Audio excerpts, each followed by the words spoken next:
Assalamualaikum warahmatullahi wabarakatuh. Perkenalkan, nama saya Sasmita Nazaria Karim. Di sini saya akan membahas materi perencanaan dan pelaksanaan administrasi pembangunan. Pertama, ada proses perencanaan pembangunan. Sebelum kita mengetahui prosesnya, alangkah baiknya kita mencari tahu definisinya terlebih dahulu. Perencanaan dan pelaksanaan administrasi pembangunan adalah dua aspek yang saling terkait dan penting dalam manajemen pembangunan suatu wilayah atau negara. Perencanaan administrasi pembangunan melibatkan proses sistematis dalam menetapkan tujuan, sasaran kebijakan, dan strategi untuk mengarahkan pembangunan. Sementara itu, pelaksanaan administrasi pembangunan adalah tahap di mana rencana-rencana kebijakan yang telah dirumuskan dalam proses perencanaan dijalankan atau dilaksanakan. Nah, ada beberapa proses, ada 10 di sini. Yang pertama, identifikasi masalah. Yang kedua, ada analisis kebutuhan. Jadi, apabila ingin melakukan suatu pembangunan, alangkah baiknya kita mencari tahu dulu apa-apa saja yang kita butuhkan. Kemudian kita akan menetapkan tujuan atau kita harus mengetahui akan apa yang ingin kita capai nanti. Kemudian ada pengembangan alternatif. Nah, lalu setelah itu ada evaluasi. Evaluasi ini adalah evaluasi dari alternatif sebelumnya. Jadi ada beberapa alternatif yang akan diajukan dan itu akan dievaluasi lagi dan nantinya akan dipilih mana alternatif yang akan diambil. Nah, kemudian di yang ketujuh itu ada penyusunan program, di mana setelah kita mendapatkan alternatif dan juga tujuannya sudah ada dan kebutuhannya juga sudah diketahui, maka kita perlu menyusun yang namanya program. Nah, apabila program ini sudah disusun, selanjutnya menentukan biaya atau anggaran.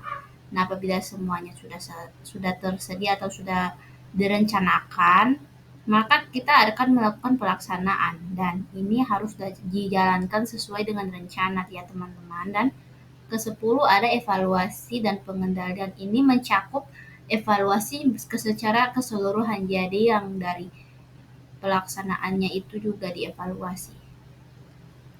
Berikutnya ada faktor-faktor yang mempengaruhi pelaksanaan pembangunan. Ada 4 faktor, ada faktor eksternal, internal, teknis, dan sosial politik. Faktor eksternal ini adalah faktor-faktor yang di luar kendali dari kita atau pemerintah yang bertanggung jawab atas pelaksanaan pembangunan. Nah, faktor kedua ada faktor internal yang artinya ini adalah kondisi atau kapasitas internal suatu negara di wilayah yang mempengaruhi pelaksanaan pembangunan.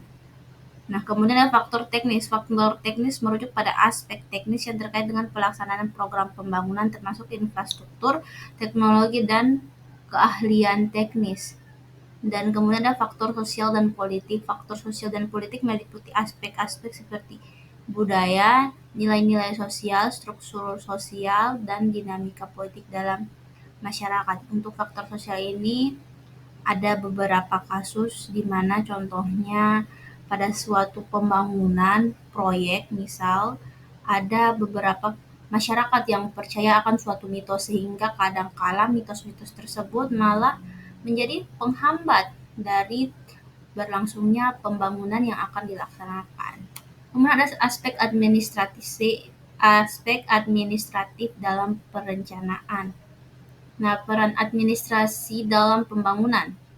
Administrasi memainkan peran kunci dalam memfasilitasi proses perencanaan pembangunan dengan mengumpulkan, mengelola, dan menyediakan data dan informasi yang diperlukan untuk analisis perencanaan. Administrasi bertanggung jawab untuk mengkoordinasikan tim perencanaan dan memastikan kolaborasi di berbagai departemen itu berjalan dengan baik. Kemudian ada penyusunan kebijakan pembangunan. Nah, administrasi juga terlibat dalam penyusunan kebijakan pembangunan. Proses penyusunan ini melibatkan identifikasi masalah yang dihadapi, analisis kebutuhan dan prioritas pembangunan, serta pengembangan strategi dan program-program untuk mengatasi masalah-masalah tersebut. Memainkan peran penting juga untuk menyusun kebijakan pembangunan dengan mengumpulkan data dan informasi yang relevan. Sekian, terima kasih.